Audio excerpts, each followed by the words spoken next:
नमो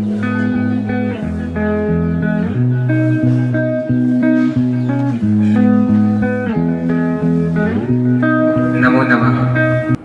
रत्नाकर धौतपदाम हिमालय किरीटिनीम ब्रह्मराजर्षि रत्नाढ्याम वंदे भारत मातरम। अर्थात जिनके पैर समुद्र द्वारा धोए जाते हैं और जो हिमालय से सुशोभित हैं, वह जो कई ब्रह्म ऋषियों और राजा ऋषियों से परिपूर्ण है, ऐसी भारत माता को वंदन करते हुए हम आज के सत्र का शुभारंभ करते हैं।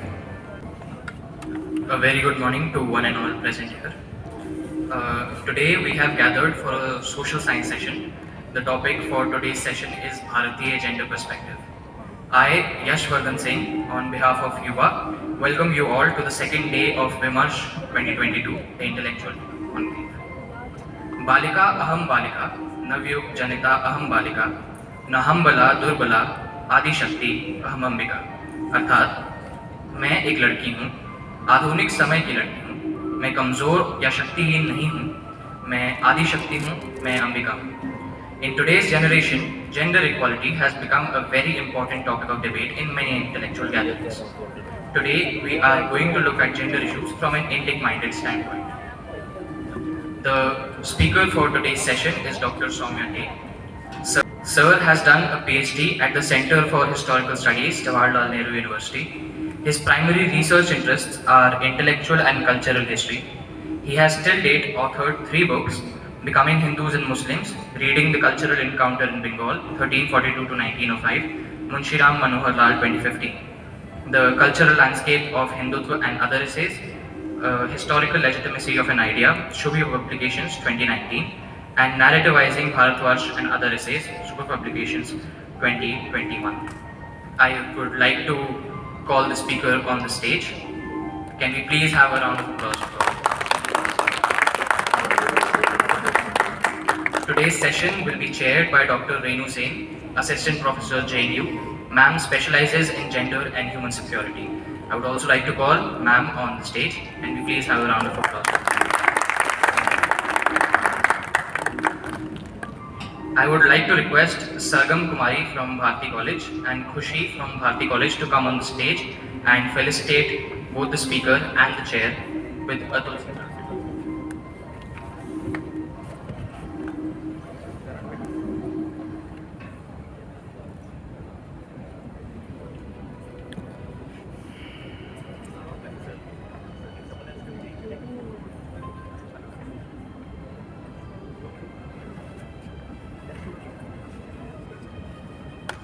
Can we please have a round?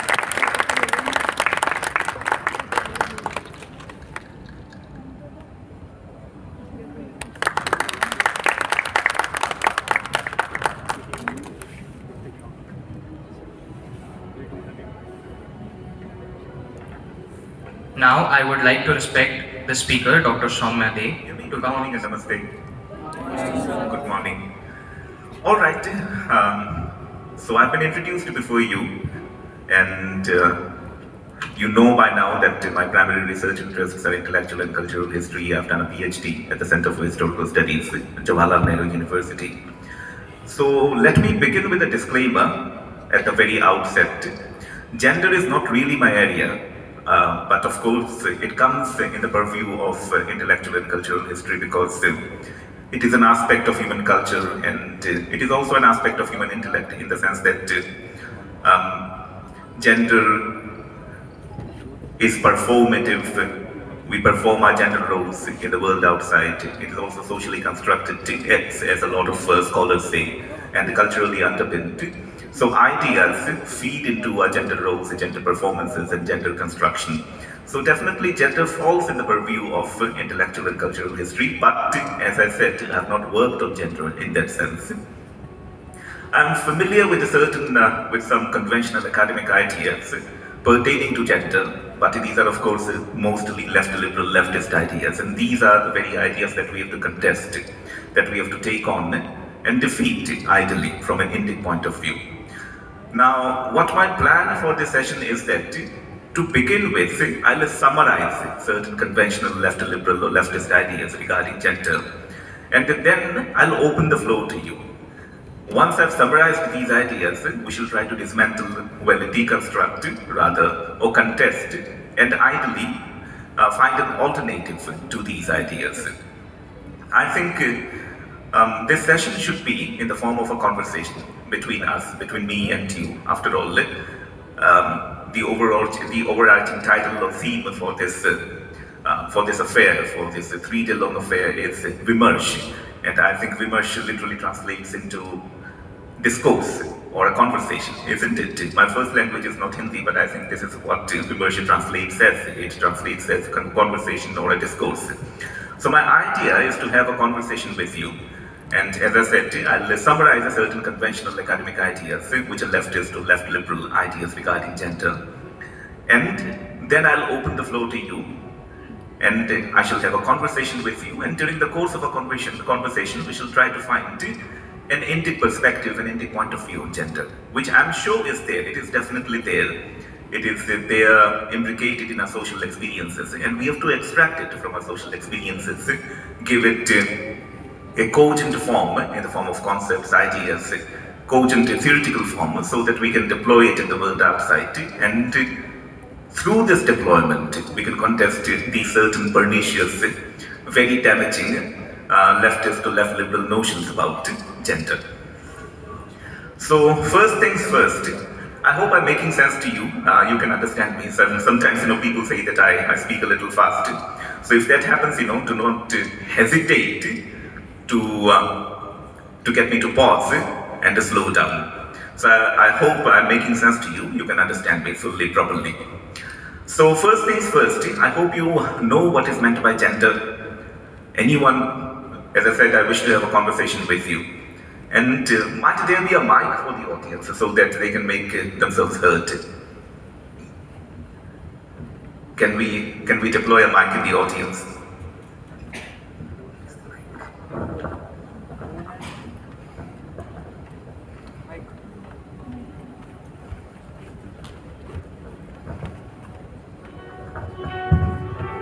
So, gender is something which is constructed by the society. Okay. But what exactly is it? So many things. There's a feedback. Okay. Yes, you said gender is socially constructed. That is the standard academic idea, but then so many things are socially constructed. I'll come to you, sir, one moment. But what exactly is it? Yes, sir, please. Good morning, sir. My name is Divyansh. I'm from Saumya Dey College. So I think gender is an ideology that segregates the population into two specific or generic roles, one female, one male, but nowadays we have more than two genders. But Yeah. specifically, it is a aspect and ideology that segregates the population. Okay, okay. Very good. That was a very good response. Any more responses as to what gender is? Yes, ma'am, please. Good morning, sir. Good morning. Gender is basically a stereotypical construct of the society. For example, if a boy is born, if we want to give something to him, such as the parents, gender is a societal construct of the society. It's like imposition on there is a vessel of male and female, you have to do like that, you have to do like that. And if you are a man, then you have to go outside and earn for the family. But if you are a woman, then you have to stay indoors and cook food for the family. But nowadays it is transforming, but gender is literally a societal construct of the society. All right, all right. Very well. I think these many responses will do. Anyone else who wants to speak as to what gender is?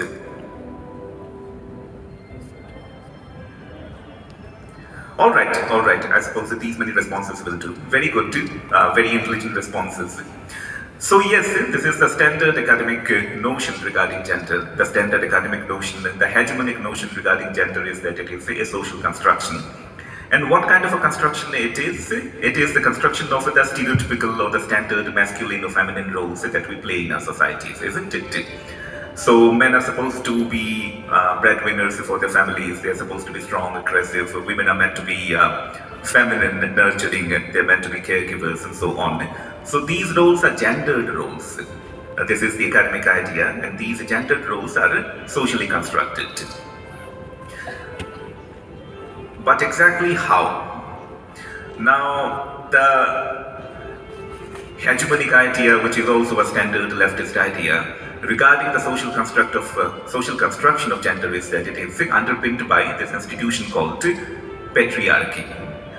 This notion, this idea called patriarchy, is at the heart of the leftist gender discourse.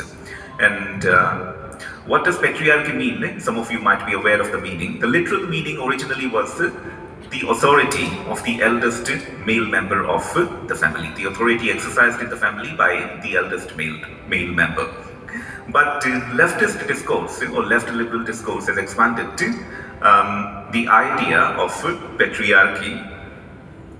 So it is linked to the leftist notion of gender. As deployed by the leftists or the left liberals in general, patriarchy has come to mean the defined masculine and feminine roles. The kind of roles that we usually play in our societies as men and women. So patriarchy is the defined masculine and feminine roles, and these roles are underpinned, these are underwritten by sexual conventions, sexual mores, property relations in the sense that men are generally the property owners and they pass on their property to the male members of the family. Inheritance is a masculine prerogative, not typically a feminine prerogative.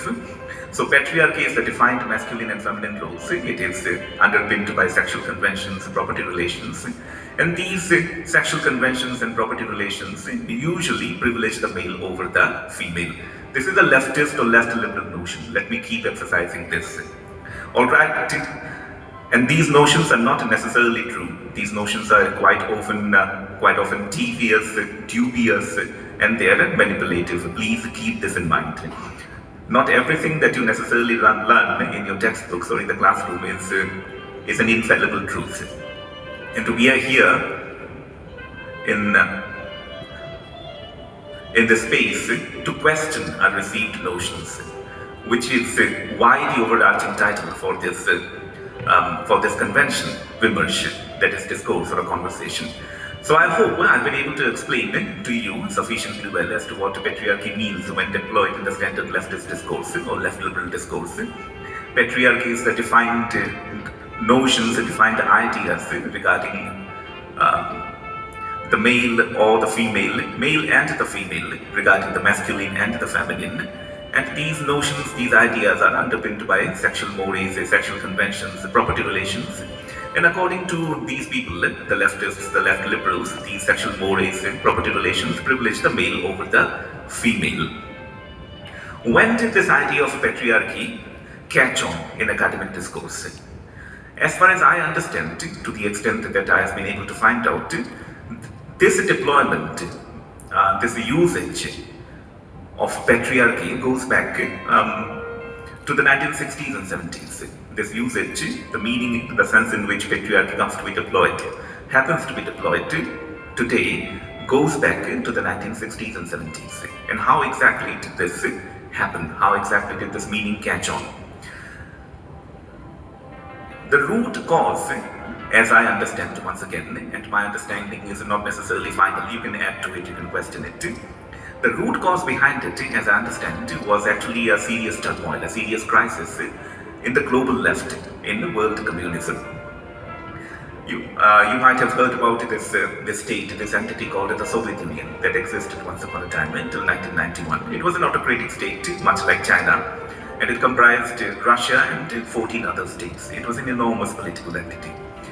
So the Soviet Union once upon a time was ruled by this dictator called, absolute ruler, called Stalin, Joseph Stalin. Some of you might have heard about him. He was a tyrant and he had a lot of people killed or packed off into concentration camps. He brutalized the Soviet population in general. In 1956, there was a party congress in the Soviet Union, an annual party congress. By this time, Stalin was dead. He died in 1953. And the premier of the Soviet Union at this point was a man called Nikita Khrushchev. So Nikita Khrushchev delivered a speech in this 20th Party Congress, which exploded in the face of global communism like a nuclear device of sorts. It was a confessional speech, and Nikita Khrushchev owned up to the crimes that Stalin had committed during his rule. He owned up, he confessed to the concentration camps that he set up, he confessed to all the political opponents that he had murdered and so on. This left a lot of communists, leftists in Europe and elsewhere bitter and disillusioned. They were disillusioned with the Soviet communism, they were disillusioned with the Soviet Union because they thought that the Soviet communism, the Soviet Union are harbingers of a new world, of a new era of justice, of equality and so on. But after following the 20th Party Congress, they were left bitter and disillusioned. So what happened in the global left was that, especially in the European scene, was that many Marxists questioned the requirement for a party affiliation. They questioned the requirement for a party-affiliated, party-oriented Marxism. They became lone wolves of sorts. I hope you understand what is meant by lone wolf. Once upon a time, a few years ago, there was this talk of lone wolf terror attacks. Terrorists were not affiliated, attached to any terrorist organization carrying out outrages. So many European leftists, many Marxists became lone wolves of this sort. They were not attached to any political party, any left party, communist party as such. They were on their own. And perhaps to redeem, I hope you understand what is meant by redemption, to save, to salvage, perhaps to redeem, to save, to salvage the image of the left, the image of communism. They took up cultural and social issues.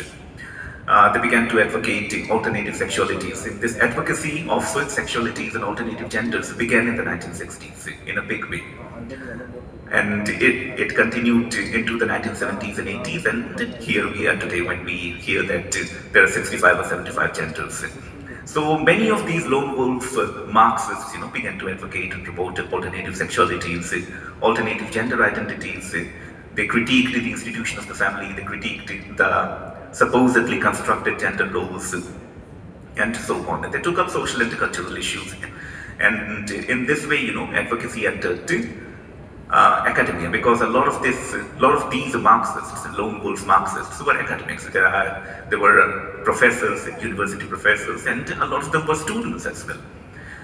So activism exploded in academic spaces, and gender discourse around alternative sexual identities built around the critique of the institution of family and gendered roles, gendered masculine and feminine roles, entered academic spaces. Another reason behind this phenomenon, as I understand it, was the disarming of labor radicalism. The labor movement, as it was in the West, in Western Europe, and to a great extent in North America too, was disarmed of its radicalism. There was considerable amount of labor militancy in the United States and in Europe once upon a time. But what happened after the Second World War was that there was unprecedented prosperity in Western Europe and North America. And the labor, industrial labor, partook of this prosperity to the extent that it was common in the 1950s and 1960s, quite common in the 1950s and 1960s for industrial labor to own cars, to own consumer goods such as refrigerators and television sets and so on.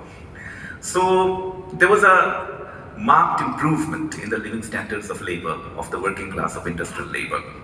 And thus labor militancy, to a considerable extent was disarmed.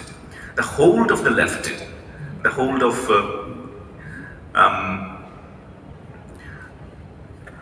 political leaders who were in the left was loosened upon the labor in Europe. In the late 1960s, there was some labor militancy in Italy and France. In Italy especially, I hear, in certain cases the working class took over factories from their owners and ran them on a cooperative basis. But this labor militancy was not due to poor working conditions, it was not due to deprivation of any kind. It was because, as I understand, the trade unions in Italy and France were actually excessively pampered and excessively empowered.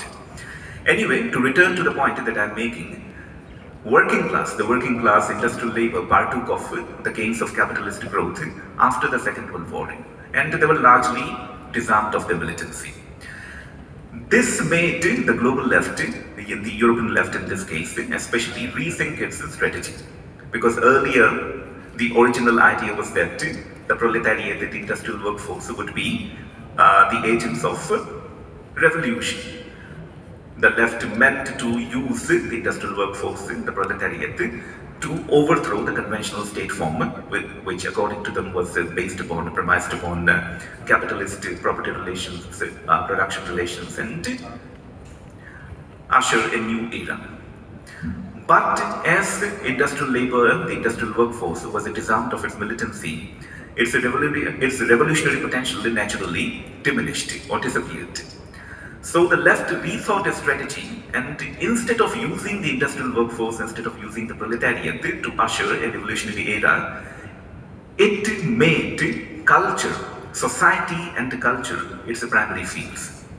The left began to deploy its politics in the societal realm, in the cultural realm. And that is another reason why, as I understand, gender discourse entered academic spaces in a big way. Academic spaces became the primary fields of left politics, and the primary focus of left politics became society and culture. This is the reason why the left focused its gaze upon gender, or the traditional gendered roles, the masculine and feminine roles, and began to deploy patriarchy, its own notion, its own understanding of patriarchy in a big way in academic spaces. What was the idea? What was the core intention behind this strategy? As I understand, once again, the core intention behind the strategy was to dismantle societies and cultures as they existed and reconstruct them as per a political program, to deconstruct the traditional masculine and feminine roles, to deconstruct the traditional masculine and feminine appearances, and create a new social system, a new society altogether. So this is how gender discourse, once again, let me emphasize, entered academic spaces, and that was because the left now focused its politics upon society and culture, and within society and culture, the traditional gender roles. And that is why the left began to deploy its understanding, its notion of patriarchy in academic spaces in a big way. Am I making sense till now? Am I making sense to you? Did you follow what I said? So what I'm telling you about, what I'm relating here is that the emergence is about the emergence, the construction of the left discourse on gender and patriarchy. So what happened as a result of the emergence of this phenomenon? The result, the immediate result, as I understand once again, was the creation of an entire discipline, women's studies. Women's studies are taught at the JNU, where I did my PhD. I don't know about it, do you? Do you have a women's studies department here? I suppose you do, in the university, if not in the colleges. You do, ma'am? Yeah. Okay. There is a women's studies, Center for Women's Studies, as far as I remember, at this moment at Jawaharlal Nehru University. But once again, that is because it's a very leftist, it used to be a very leftist space, by the way, not so much anymore. So, as the left focused its gaze upon traditional gender roles, upon family, upon what it termed patriarchy, there was the emergence of this entirely new discipline in academic spaces, in higher academia, namely women's studies. What was women's studies about? Women's studies was about the supposed alienation, oppression, or subjugation that women suffered in traditional societies, playing their traditional gender roles. I emphasize the word supposed, by the way. I'm repeatedly emphasizing this word. Please take note of what I'm telling you. And women's studies were, of course, dominated by leftists. It was dominated by the left feminist discourse. Thus, the feminists who constructed women's studies, the feminists who produced scholarship in this disciplinary area and taught the discipline were all leftists. It continues to be so today, at least in JU, definitely. As I told you, women's studies were about the supposed oppression, subjugation, alienation that women suffered in traditional societies, playing their traditional gender roles. And the core themes of women's studies came from Marxist ideas, Marxist notions. If you've read Karl Marx, If you read, for example, the Communist Manifesto authored by Karl Marx and Friedrich Engels together, it is very critical of the bourgeois family setup. At a point in the Communist Manifesto, they declare that their intention is to dismantle the bourgeois family, because they consider the bourgeois family setup, the affections demonstrated in the bourgeois family setup, are all fake. If I remember correctly, Karl Marx wrote that the bourgeois husband demonstrates affection for his wife, but at the same time lusts after other women. So he considered bourgeois conjugality, bourgeois matrimony very hypocritical, and he wished to dismantle in the bourgeois family setup. Now, moving on to Friedrich Engels, he did a materialistic critique of the institution of family in The Origin of the Family, Private Property and the State, a very famous article or pamphlet written by him. And he argued that monogamous marriage originated with the institution of property, and the logic behind it was that men wanted to pass on their property, their material possessions, to their wives. So absolute monogamy, absolute sexual chastity was enforced upon women, so that patrimony could be determined, and so that men could pass on their property, the material possessions, to their children. So the traditional Marxian ideas regarding family, regarding matrimony, were very critical. They were very dismissive. Marx and Engels, one might even say, one might go to the extent of saying, considered the family, considered matrimony quite evil. Though Marx was quite happily married all his life. Engels had an affair with a working class girl who worked in one of his textile mills. By the way, he was an industrialist. This is the irony. Marx did not do really productive work. He was a journalist, but he did not earn much from his journalism. So he did not do a lot of productive work in the monetary sense. And he lived off his friend, Friedrich Engels, who was an industrialist, by the way. Anyway, one of the ironies of history. Nevertheless, to return to the original point, return to the point that I was making, the core notions of women's studies came from Marxian ideas. And as I've told you, the Marxian ideas regarding family and matrimony were very dismissive, were very critical. So the left feminists, or the left affiliated feminists who built up women's studies as a discipline, derived from these notions. As though now taking a cue from these gentlemen, from Marx and Engels, they were very critical of the institution of family. They were very dismissive of the social centrality of the institution of family.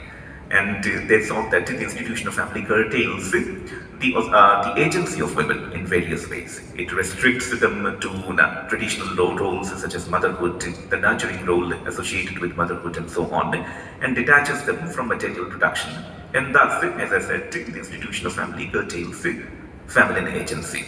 They also thought that traditional conventional sexual mores which demand chastity from women also curtail the agency of women.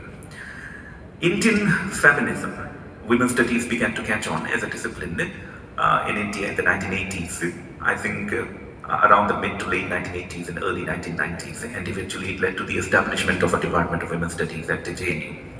I think there is a similar department at Jadavpur too, which is again a very leftist institution.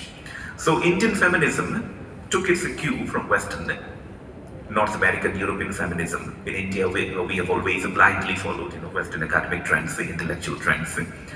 So here is another instance. Indian feminism took its theoretical cue from Western, European, North American feminism and made arguments on similar lines. Indian feminists too critiqued the institution of family. And while critiquing the institution of family, they particularly focused on caste and kinship. They argued, Indian feminists argued that the institutions along with the family, the institutions of caste and kinship especially hindered women in the Indian societal context. They restricted the agency of women. And once again, they remove women from productive work, from economic production. Economic production is dominated by men. So feminine agency is all the more curtailed. Indian feminism also critiqued the Indian state, the welfare discourse of the Indian state. And Indian feminists argued that, Indian state doesn't consider women entities in their own right. It once again restricts women or assumes that the natural roles for women are motherhood and the nurturing of children. So the welfare discourse of the Indian state, as it is built up around women, as it focuses on women, restricts them once again into traditional gendered roles. In all these arguments, the implicit assumption was that the family, caste, kinship, and even the state are patriarchal constructions, that they privilege male experiences and male intentions over the feminine experiences, feminine intentions, and restrict feminine agency. So this is roughly a summary of the traditional left liberal notions about gender, family, and what the term patriarchy. And a running thread through these notions is that family, kinship, caste, and eventually the ideological overarching, that is patriarchy, restricts feminine agency. So these are the notions, these are the ideas that we have to contest from an Indic point of view if we are to articulate an Indic discourse regarding gender. Now the question that we ought to ask ourselves is that in the traditional Indian societal setup, is feminine agency actually hindered to this extent? Is the feminine point of view not incorporated into these institutions at all? Are these institutions inherently masculine? What do we think? I'm raising these questions before you and opening the floor for your responses. What do you think? What are your experiences? What do you think? Do you think it is always so, consistently so? If you look at Indian scriptures, for example, if you look at Indian textual tradition, it is not necessarily so. For example, in the Rig Veda, I was just the other day looking up a translation of the Rig Veda, and there are these episodes in it, the conversation between Yama and Yami, and another conversation between Lopamutra and Agastya. And in both cases, we notice that these women displaying considerable agency, in fact, considerable sexual agency. So, Indian scripture definitely provides evidence to the effect that feminine agency was recognized in Indian society, in Indian culture, and moving on to another textual instance, Manusmriti, for example, which is much derided. Now, I looked up the Manusmriti too a couple of days ago as I was preparing for this talk, and I found that Manusmriti postulates a relationship of mutuality between men and women in the family setup. It is a much derided text, and it is misrepresented, much misrepresented in academia. So yes, Manusmriti instructs the wife to obey the husband and serve the husband, but at the same time it instructs the husband to implicitly respect the wife. And it explicitly lays down that a happy family is one, a happy kula is one in which women are respected and women are content. So I close my part of this immersion, of this conversation, with these instances and with these questions.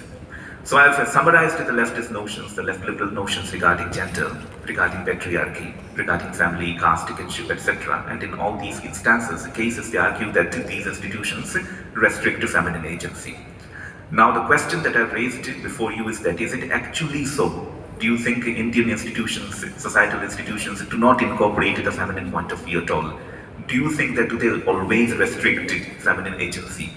And I've also provided these textual instances before you. I provided instances from the Rig Veda, from the Manusmriti, and in both we see that feminine agency is recognized and respected. So, what is your response to what I have presented before you till now? What do you have to say? Some responses, please.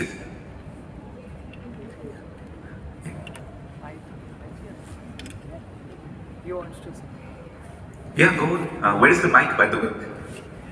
Do not hesitate at all. It's meant to be a conversation. This is not meant to be a sermon from the pulpit. So as you mentioned, the Indian text also respected women, but I think after that, as we go onward, like if I talk about the international relations, after mid-80s, Mary Wollstonecraft was also there, who talked about women and all. And in Indian history, Raja Ram Mohan Roy, who concerned a lot about the women. So I think, sir, before 80s and even after that, the role of women has diminished a little. And if I talk about the rural India, the situation is more than worse there. The urban area is, progressing towards development, but as far as the role of women is concerned, we have undermined the value of women in the rural India. Okay. She wants to say something, I think. Please.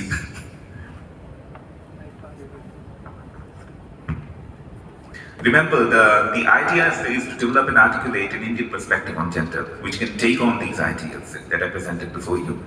Sir, I think you have completely deconstructed the leftist notion that women have always been subjugated by giving right evidences, and I agree with you on that. Because if we see, even in today's political parlance, we are proud when Kamala Harris becomes the Vice President of America, but we forget Pratibha Patil. Yeah. And we do not get an encouragement from there. So I think that is the thing which we need to see from the Indic perspective, rightly said by you.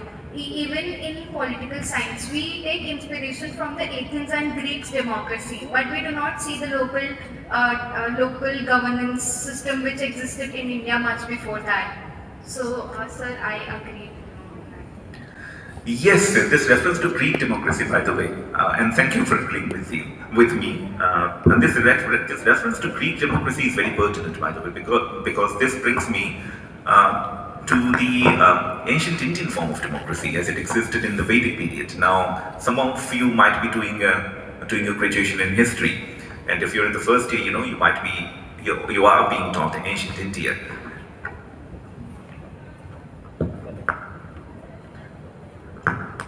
Yeah. So, if you're doing your graduation in history and you're in your first year, you are being taught ancient India and you've learned about the Vedic period. So, you might know about these assemblies that existed in the Vedic period, Sabha, Samiti, and the Vidat. And, well, as far as I remember, Sabha was meant for the elders of the tribe. Samiti incorporated all members of the tribe, and this would mean women too. So women were granted considerable political agency in that period. And this tradition continues in contemporary India. So, as about this criticism of the Indian state, that it is masculinist in its perspective, in its point of view towards women, and it seeks to, and it assumes rather that women ought to be restricted to their traditional gender roles, is not quite true. I think as far as the political empowerment of a woman is concerned, it has been considerable in India, and it has been more than in the Western democracies.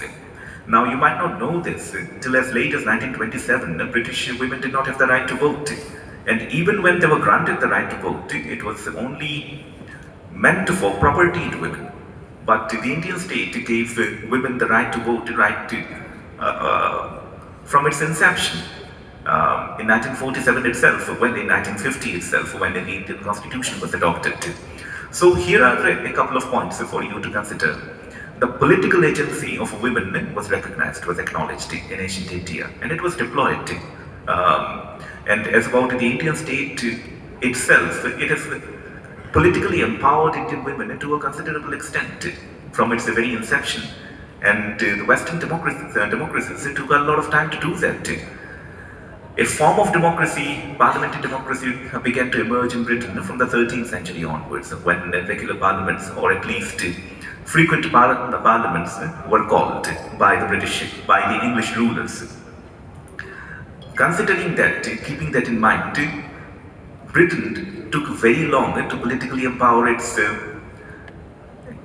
women. And as I told you, till as late as 1927, they did not have the right to vote, and even in 1927, only propertied women were given the right to vote. So here are a couple of things for you to consider.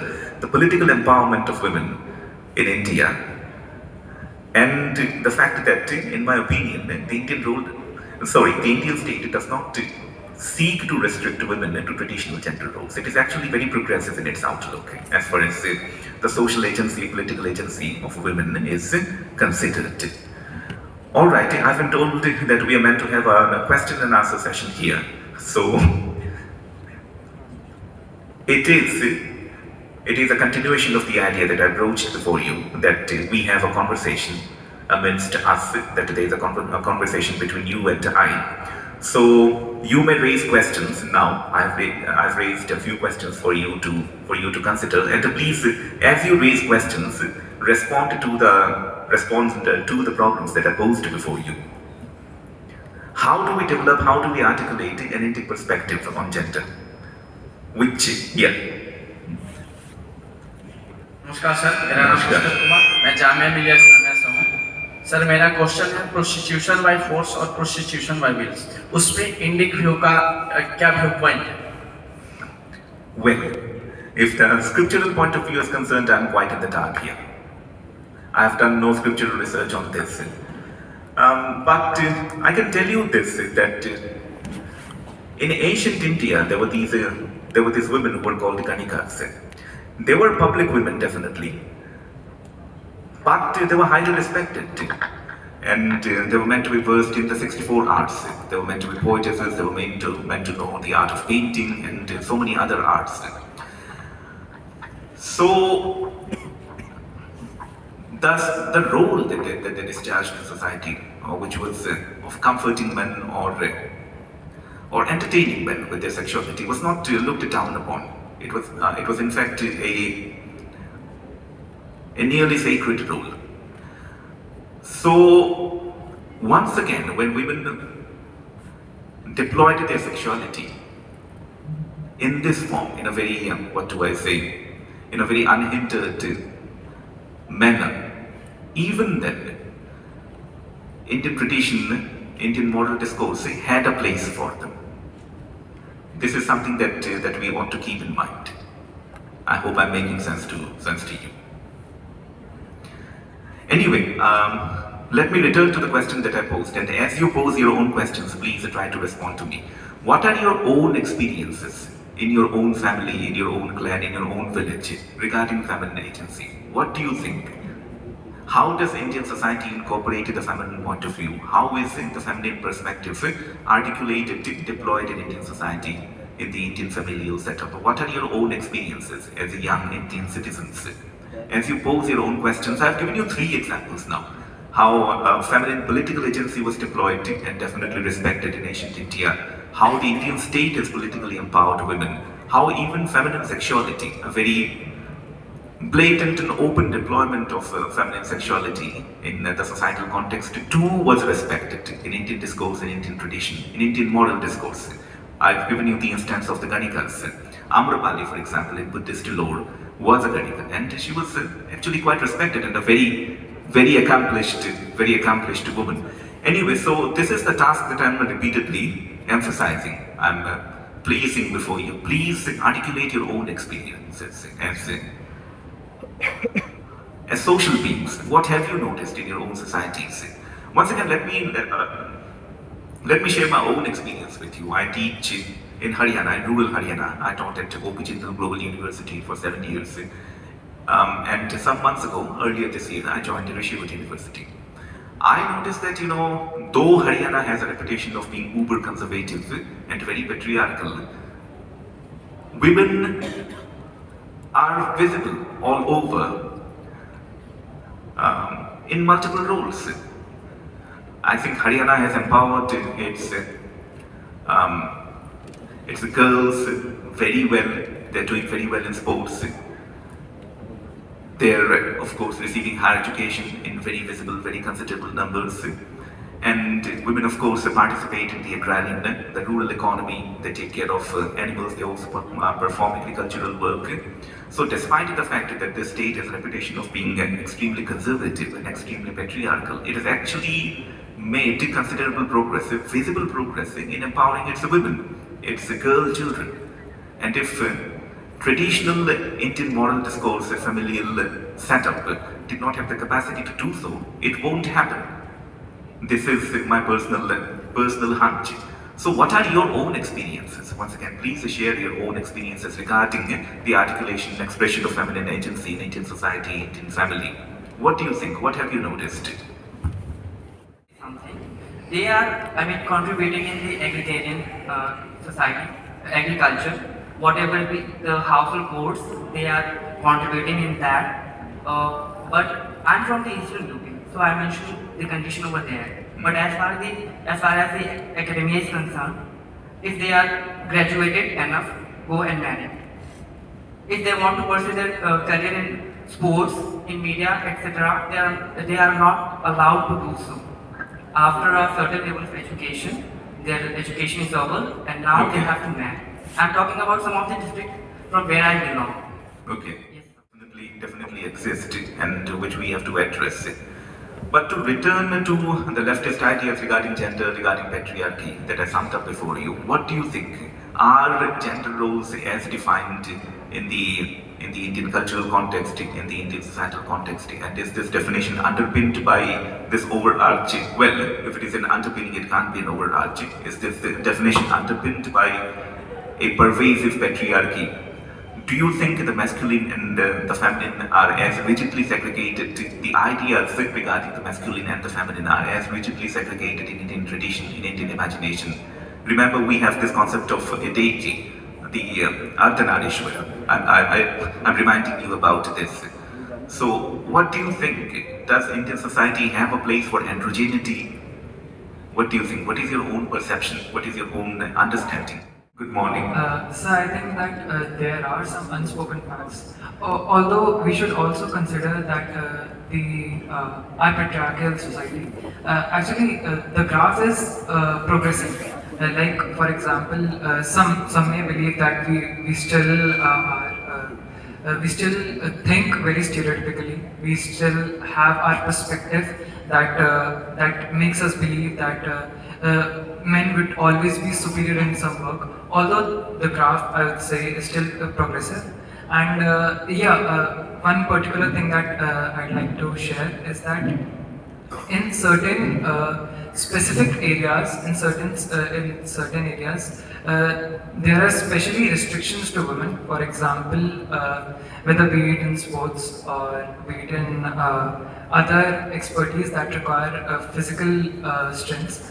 Although I'd like to add that we do worship and we do congratulate our female athletes.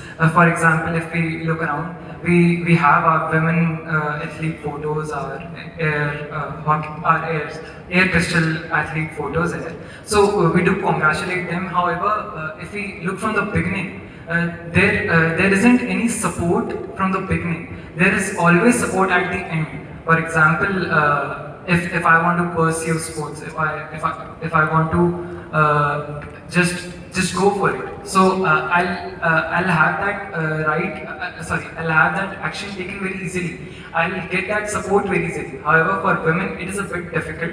Although if they they win something, if they achieve the victory, if like for example, we just saw how our Olympic athletes, they were worshipped when they entered the airports, when they entered the Indian airspace. So, but it is only there at the end. It isn't there in the beginning. All right. You know, I have this curiosity in my mind as I'm listening to you all speak. Are you actually sharing your own personal experiences with me, or are you sharing received notions? Or are you sharing the influences that you received through Bollywood, through media and so on? I gave you the example of Haryana a few moments ago, and I told you that despite having the reputation of being a very conservative, a very patriarchal society, it's actually empowered its girl children very well. It seems to be empowering its girl children very well. So, when I travel to my campus, I take the metro to the Hyderabad metro station, and then I hire a cab to my campus. And I have a regular cab driver, and he shares,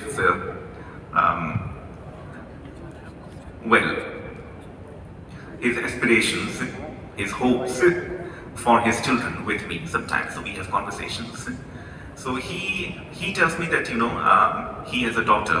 He has a couple of daughters. He has 2 daughters. He tells me that, he would like one of his daughters to grow up to a chartered accountant, and another of his daughters to become a sports person. So I think, when when female children want to go into sports in Haryana, there seems to be support, despite the fact that it is the reputation of being conservative and patriarchal, as I've been saying. Then I have the student, who is from a neighboring village, and one of these days I was dining with him in the university dining hall, and he pulled out his phone and showed me the photographs of one of his girl cousins, a cousin sister, as we say in Indian English. And he proudly said, the sister of mine has won a gold in some judo event. She's into judo. So I think this supposedly conservative, the supposedly patriarchal society backs its girl children considerably when they go into sports, when they wish to go into sports. In my part of the country too, I come from the northeast, from Tripura, there is visible support for girls when they want to go into sports. So I have this curiosity in my mind as to whether you are actually sharing your experiences, what you have personally observed as individuals, as social beings, or are you actually articulating received notions here in this space? Please do not articulate received notions, because the idea in this space as we assemble here is to question these received notions. The received academic notions, the received notions that are there, that prevail in media and in popular culture. Let us question these notions. Let us try to identify the expressions of feminine agency in Indian society. The deployment of feminine agency in Indian society. I'm not saying that we are perfect.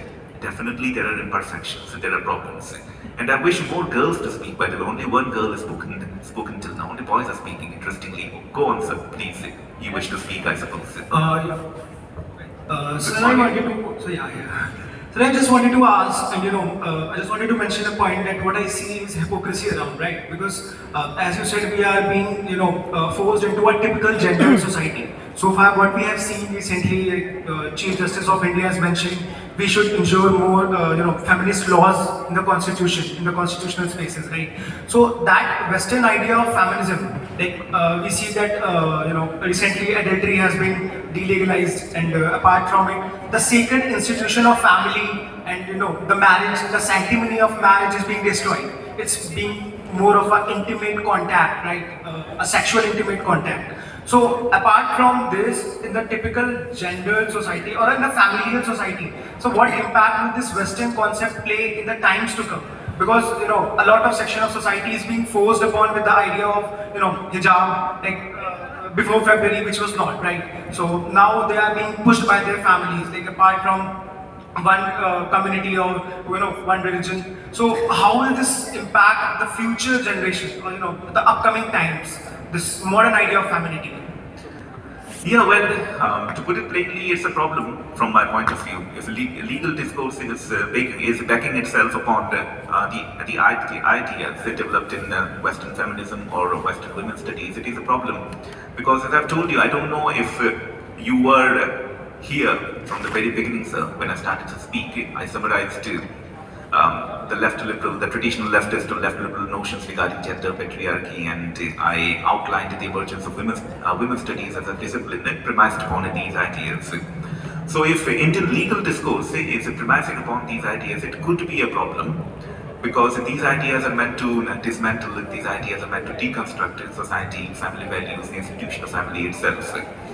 So, and in toto, adoption of Western feminism is a problem from my point of view. The empowerment of women is an absolute necessity, definitely. And the expression of feminine agency in Indian society, in Indian culture, definitely is a necessity. And this expression is already there in various ways. We have to identify its expressions and empower these expressions further. This is the agenda that I'm placing before you. And once again, I wish more girls to speak, by the way. Please share your own experiences with us here regarding the questions that I'm posing. When are we meant to close, by the way? Ma'am, when are we meant to close? When are we meant to finish? Okay, we have 10 minutes more as I've been told. So let us make good use of these 10 minutes. Yeah, I'll come to you, sir. So once again, here is another question. Do you think any society, do you think any social organization, any culture which dismisses feminine agency, which obstructs the feminine agency completely, functional at all? Do you think any such society is viable at all? And I don't think there is any question regarding the viability or functionality of Indian society, Indian culture, because we have this enormous historical continuity in the societal and the cultural sense, isn't it? Now, if we had obstructed feminine agency altogether, if we had dismissed the feminine point of view altogether, would we have this continuity? I don't think so. So, as far as the viability, functionality is concerned, we have done very well from the historical point of view. Please keep this in mind and please share your experiences with me. I'm Chauhan. As you said, tribal areas, basically tribal areas which are being aparted from very ancient time, they are not affected from the main culture of the Indian society. So they are, like, females are the head of their tribe. Like, this is the one example we can take. And in Kerala, there is a culture, I don't remember the name exactly, but in Kerala, matriarchy, basically the term matriarchy existed till now, but only in the tribal area because they were not affected by the main culture society of India. In Kerala, matriarchy existed among the Nayars, actually, not the tribals. Exactly. And a matrilineal system exists in Meghalaya even today, Yes. in which property is handed down to the girls, not the male children. Yes. Yeah, these are some good examples. Any more examples? Any more experiences? Not just examples, your personal experiences regarding how Indian family functions, regarding how Indian society functions. Okay, so very well, sir. You wanted to say something. Let us conclude with your remarks. Sir, as you asked, that is patriarchy as rigid, or is the social construct as rigid as it is portrayed? So as you asked, that is the patriarchy or is the social construct as rigid as it is portrayed, then sir, we need to understand this fact that it is not that rigid. अगर ये इतना ही rigid होता या फिर इतना ही defined होता कि this is masculine role and this is feminine role, हम लोग कभी भी रानी दुर्गावती, रानी Chinnamma, Nivedita, we couldn't have seen such examples. The thing is that जो left liberal media है, जो left liberal intellectuals, they only want us to see one perspective. They only want us to see half history. वो only oppression दिखाना चाहते हैं. They only want to show the male dominance, but they do not want to show the women empowerment in the Indian society. Even at the times of we can say Mahajanpadas or the Janpads, there were women rights. There were rights regarding properties. And as you asked कि अगर हमने हमारी real life में कुछ example देखा हो, तो sir, I also belong to a rural family. In my family or even in the multiple families those live around my family, my neighborhood, ज़्यादातर families में ये system रहता है कि जो भी major decisions होते हैं family के, उसके अंदर there is equal role of women and there is equal role of men. तो जो feminism की basic definition है, the equal rights for men and women, वो Indian society में हमेशा से थी, बस उसको दबाया गया था और वो हमारे सामने आने से उसको रोका गया. This is what I wanted to say. Thank you very much, sir. Let us conclude on this note that the leftists or the left liberal notions are actually partial from the historical point of view and from the social and cultural points of view as well. Please go back to your homes, go back to your classrooms and question these notions, rethink them and formulate your own conclusions. So thank you very much. It's been great speaking before you. I'm very grateful for this opportunity. Thanks a lot.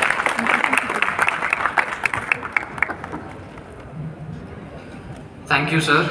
I'm sure your discussions from... Thank you, sir. Now I would like to call upon Lalit ji and Prem ji to felicitate our speaker and chair respectively with the memento.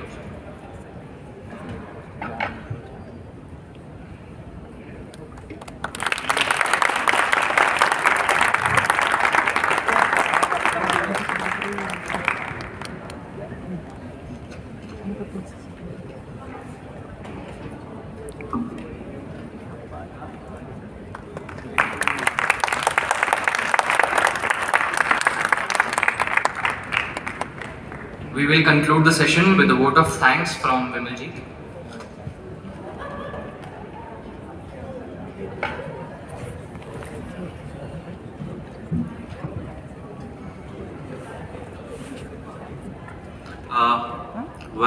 that's a very good lecture, enlightening, and so I hope that we all get a lot of things to learn from this lecture, this presentation, what that's delivered by the Dr. Day. So without going into much detail, but we need to understand here that this socially constructed masculinity and femininity, that's division of masculinity and femininity, how that's included in the society, Indian society, and that's get divided, great division between the boys and girls, that's male and female, male and female. So we need to understand, we need to get this debate within the Indian society. Western society is already well off. This idea is already taken well in Western society. But Indian society, we are lagging behind in that. So we, as a student, as scholars, and the academicians, we must take this issue on our debate to get and debate on this gender issue in the Indian society. So just without going into much detail, I just would like to thank that's Dr. Day for accepting our invitation and honored us and delighted us to give his presentation, his view on the issue. At the same time, I would like to thank Chair Dr. Renuji for chairing the session. At the same time, I would like to also thanks to all of my colleagues, volunteers, that's students who are engaged in the management for working day and night for conducting this session and involving this event. So thanks a lot. Thanks to the audience as well.